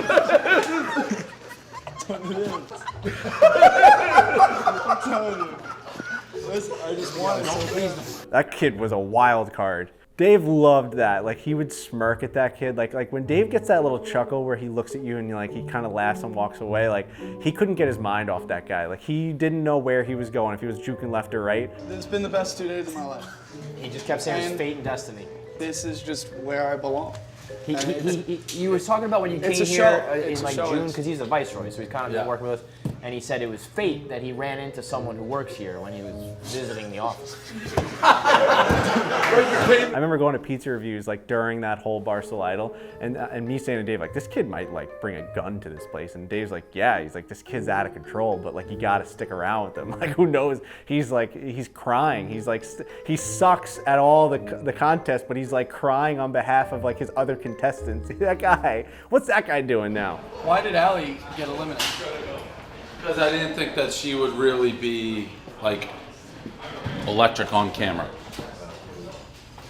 I think she'd be great. Well, the good thing is I run this company and you're just trying to get a job. I thought she was an amazing person. I didn't say she wasn't an amazing person. I said I didn't think she'd be great on camera. So she's gone? She's gone. All right. Dust in the wind. I don't think it has to happen that way. You mean you want everyone to win? There's too many talented people. There's way too many talented people. Duly noted. All right, but she's done. Dave, why don't you give him the option? If she stays, he has to go. If he loves herself. Ooh, good one. I mean, I'm staying. Okay. All right, then that's that. Michigan Man, for as much as he's talked about, I think he was only here for quite literally 36 hours at the most. Like he was barely involved. His total camera time might be like 7 minutes, and he's talked about like more than anybody. It's just Michigan Man. I just don't think this is the place for me. And yesterday didn't mean anything. You guys are gonna spin zone it, and you guys could have whatever takes that you want. Fate is one thing, and if there's a red pill, if there's a blue pill, I'm gonna take the blue pill. So, thank you. I appreciate it, and enjoy it. Yeah, why would you cry because you're so happy that you're on camera at Barstool, only to then say, I can't go any further? Because I don't know, it's very bizarre. I never understood any of that. You know, he had nothing but strong things to say about your work ethic. So yeah, you know, maybe just on camera is not the vibe for you. I think on camera is the vibe for me. I'm trying to be on camera, and I'm trying to do things on camera, and I know where I belong. So hopefully it's here, but I want to be authentically me. And this is me not authentic. This made you not authentic. No, I was authentic. The emotion was real. No. Well, you never know what. So then why are you leaving though if you want to be on camera? I just don't. Maybe this isn't the place for me. Maybe. Okay. All right. And then I remember Mantis ended up winning, which he was so clearly the front runner, but I feel like he kind of used up all of his best stuff in Barstool Idol, and then we also got Tate out of that. Ohio guy's a little bit of a snitch. He's like a Nate 2.0, just telling everyone how hard he works all the time. And now Tate has become a much more productive personality than Mantis. Jetski was out of gas, but it won't happen again. I'm gonna feel it at all times. I swear to God. Jetski, if you fall asleep again, it's over. I was at the Jets game the night before. I slept in the office, in the old bullpen, the old control room. So I woke up hungover as fuck. I was still drinking at the time. The only mission I had for the day was to let in the new cleaning crew we were going to have. And I think that was at 1 p.m. So from 10 to 1, I really didn't have anything to do. Bro, just catching up on the hangover nap. And then I just wake up to the dog in my face, like, what the hell are you doing? Is he actually in there? Oh. Like, seriously? What are you doing? I'm taking a little nap. What's the issue? And I obviously said, like, I'm just taking a little nap. What's the issue? And then he just started screaming. You being serious? Yeah, I was taking a little one. Like, this is a place where people work! This is crazy! This is crazy. This is crazy. I mean, this was just me being a dick. He took a nap downstairs on the business floor, and Ebony came and got me and like got Stool Scenes and was like, hey, Jetski's sleeping. At work, when people are working, you just come in here and sleep. I was taking like a 2-minute nap. Is that what you do when you go to work? I'm waiting here until the cleaning crew comes. So what you do is you take naps when you go to work. So when they're all working, you just come in here and take naps, and that's acceptable? No, this is the first time I've ever done this. Like, he was sleeping at like noon on a work day, which was kind of crazy, in front of like the people who actually like do like the real work. I don't know. It was a momentary lapse of awareness. But why are you sleeping? Can you give me a good reason? I don't know. We didn't have Brett left, so I didn't have anything like on paper to do. So the cleaning crew's coming at 6. Whoa! There's always something to do. I know that. There's literally something to do every day to work. Yeah. I just can't imagine like having an opportunity to work here and then just finding it acceptable to sleep on your second week at the job. Lou brought me into a room and he was like, Jetski, I thought you were a grinder. I thought you were a hard worker. And I said, you know, the we'll call it famous line, sometimes the Jetski just runs out of gas. There is not one person between the ages of 18 and 30 that wouldn't quit their job immediately for a foot in the door here. And then we have kids like this. That's what makes me mad. I'm not mad at, like, I think he's an idiot for sleeping, but it makes me mad that someone could be that stupid. Yeah. Like, I don't want people that stupid. Like, we're trying to get to the moon. I don't want, if we hire people that stupid, we can't get to the moon. All right, cutting in to tell everyone about Pink Whitney's Party Bucket. This thing is amazing. You fill it with ice. You got a bunch of 50 milliliter bottles in there, 20 of them. Throw them out. This is the best party bucket in the business. Obviously, Pink Whitney's the #1 flavored vodka. It's the #1 vodka, in my opinion, overall. It's the best. Their new label is even easier to buy. It's even looking better than ever. Pink Whitney, the Party Bucket. Fill it with ice. Bring the party to you. You start because you were the one who came in that day. Yeah. So I've been looking for interns and producers for the Drive Time morning show. I say, hey, if you want this, come in tomorrow morning during the Drive Time show, show some initiative, and we'll put you to work. Once I saw her, I mean, she's an attractive woman. You're not gonna deny that. Once I saw that, I knew. Perez is just gonna fucking use her for content. I was very nervous, but I also like didn't think that it would be such a big deal because I knew I was gonna go in and not try and ruffle any feathers. Like that's just it's just not how I am in general. So I was like, I hope Ree and I get along. No, because when she walked out of the room and Smitty introduced me to her, in my head I was like, oh shit, another girl. Like honestly. No, because you're just trying to start up shit. He asked me a question that was honest. You hired an attractive girl. I didn't know she was attractive. That's casualties of war. I was not ready to get into any dispute or argument or like anything. I was like, we're good. Yeah, I think that the guys wanted us to play a little bit into the drama of like, oh, there's another girl coming in. Let me explain. Hey, Francesca, take your hands off his chair, please. Let me explain how this came about. I've been looking. And I think I was a little bit more willing to get into the mix a little bit, play into the drama until I realized like, I'm not. Also 19. Yeah, I was 19 years old, and then I was like, okay, I'm not trying to. Yeah. I'm not trying to have any problems here. Hold on. Let me tell you the process about bringing her on. I had no idea what she looked like until this morning. Are you dictating the rules to us now? Yeah. Fuck yeah. You want to get to her? You come through me first. How about I just get rid of both of you? Okay. All right. So you're gonna fire me right now? I want this girl in here. I still remember just how grateful I was at the time that he let me come in and was like, yeah, work on whatever you want. You want to come do this with us? Great. You want to try out other things? Great. Like he was absolutely great in that aspect of kind of letting me do and try new things. Smitty's probably the last guy who needs an intern.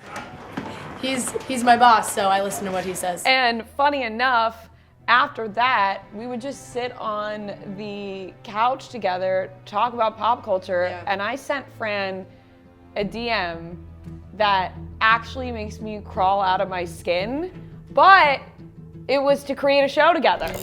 We are bringing you a Chicks in the Office podcast. What's up, everyone? It's Chicks in the Office with Rhea. We did quietly Yeah, we work on did. Chicks in the Office. We did. And then build it up to a certain point, and then once it reached a certain amount of followers, we then brought it to Dave, and we were like, hey, we've been working on this. Look at the followers, and he was like, we should post this on Barstool every day.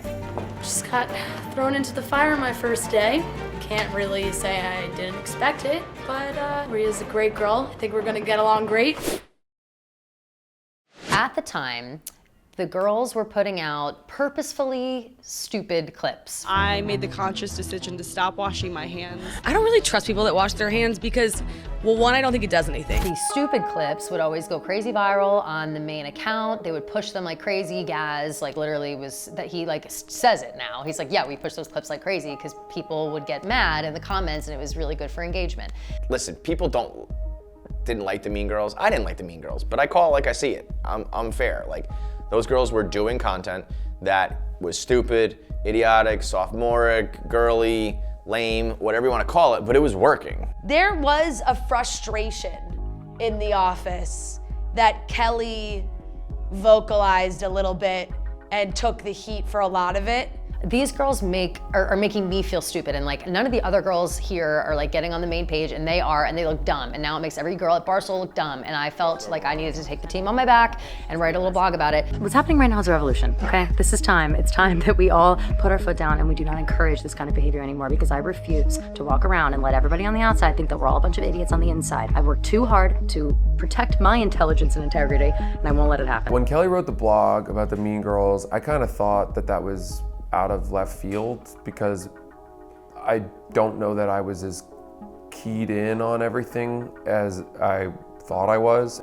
I stood up for them, and that led to Kelly and I having an argument. A lot of girls feel this way. It's just not that hard to comprehend. I want people to tell me when I'm acting like a fucking idiot, when I look stupid, when I look like an asshole. I always want that. I've wanted that my entire life. I have friends in my life who do that, and I'm thankful for it. People that don't, I feel bad for them.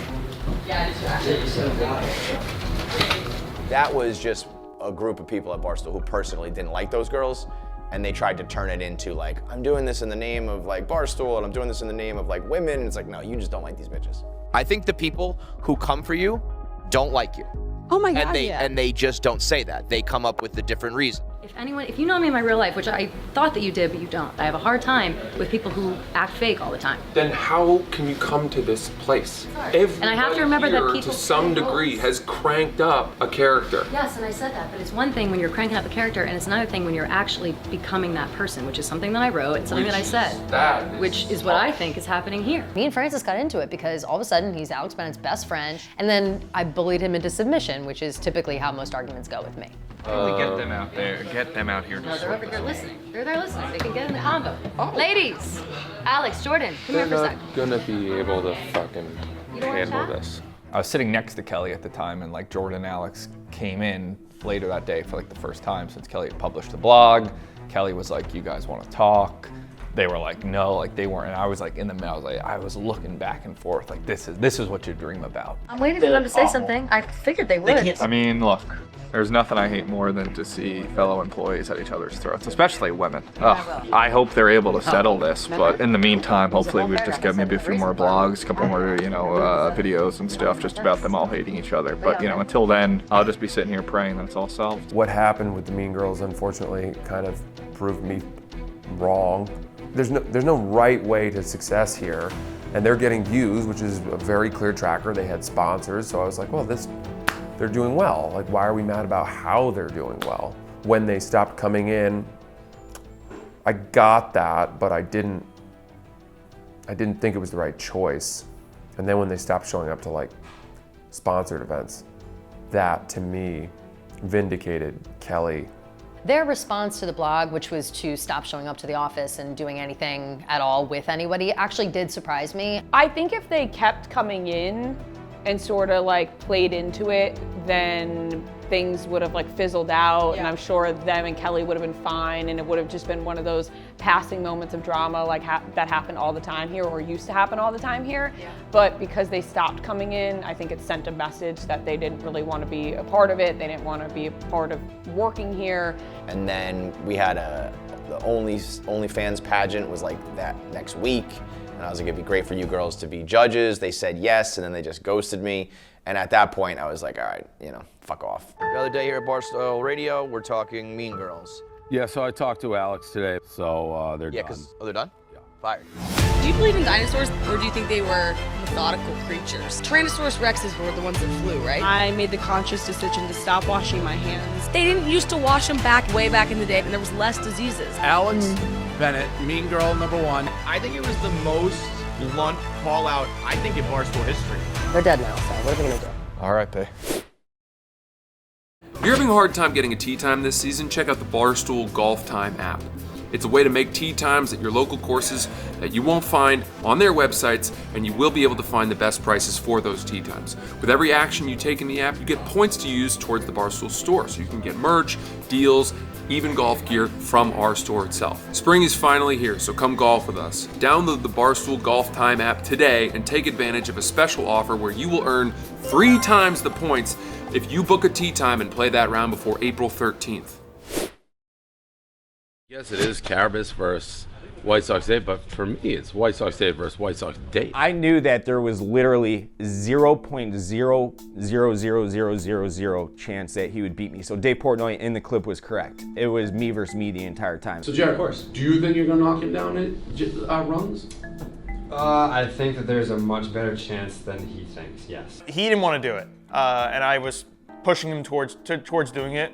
This is how it all started. The Red Sox had their off-season fan convention, and I got a text from Carl saying Jared Carrabis just threw 62, I forget the exact number, but it was a really low number. The next morning, Carrabis goes absolutely batshit psycho on me for making fun of him for, tarnishing the Rocket brand. Best I can do is probably 75, maybe.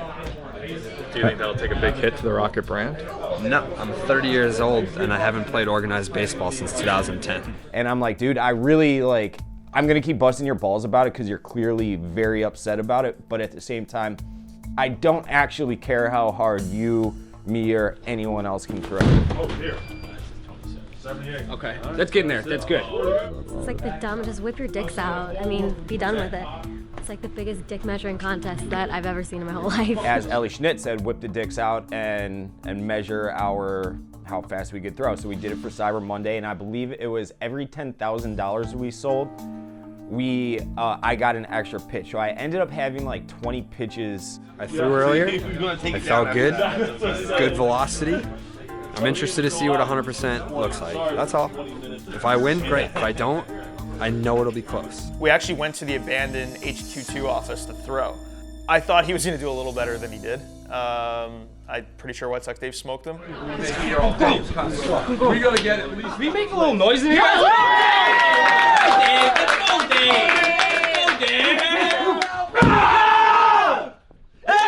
This is maybe one of my favorite clips of all time. You just whatever.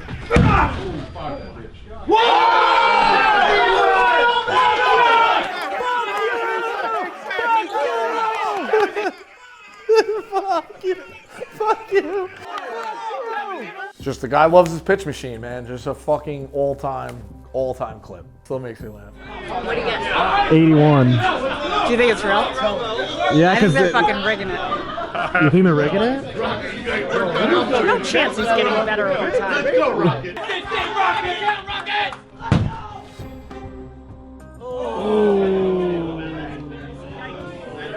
Jared Carrabis, I guess, did spiral into a bout of an extreme depression because I outthrew him.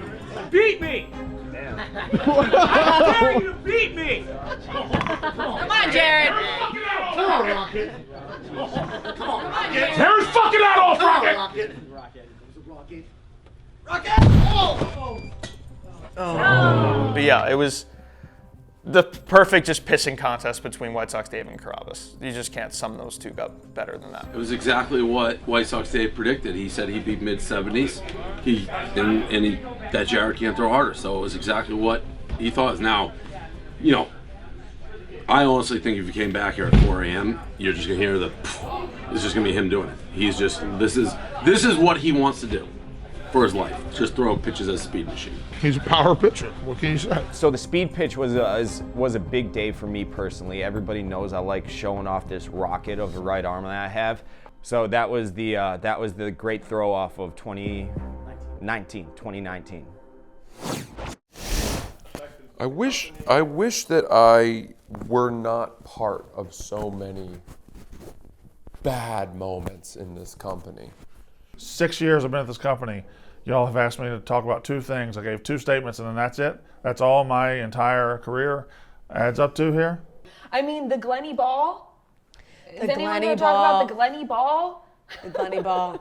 We had a lot to do with the Glenny Ball. We did, and you skated by. I did. Fran was having us invite the Jonas Brothers. I think I messaged Justin Bieber. I feel like I could teach an introductory crisis management course at this company. In fact, I probably should be a lot more valuable than those stupid sexual harassment seminars we're forced to take every fucking year when the rules never change. It's the same thing. Don't tell a woman you like her tits. Oh, really? I got plenty of stuff. The old CEO kept doing a podcast after canceling mine that nobody listened to. Anything? Dave being an asshole?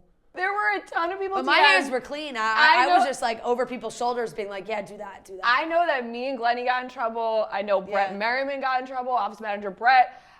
Tommy Smokes was the one that we were telling him to throw the DMs. And I remember sitting there going, Fran had us DM Nick Jonas. Yep. I was like, wasn't me. Dude, it's insane to talk about all this stuff.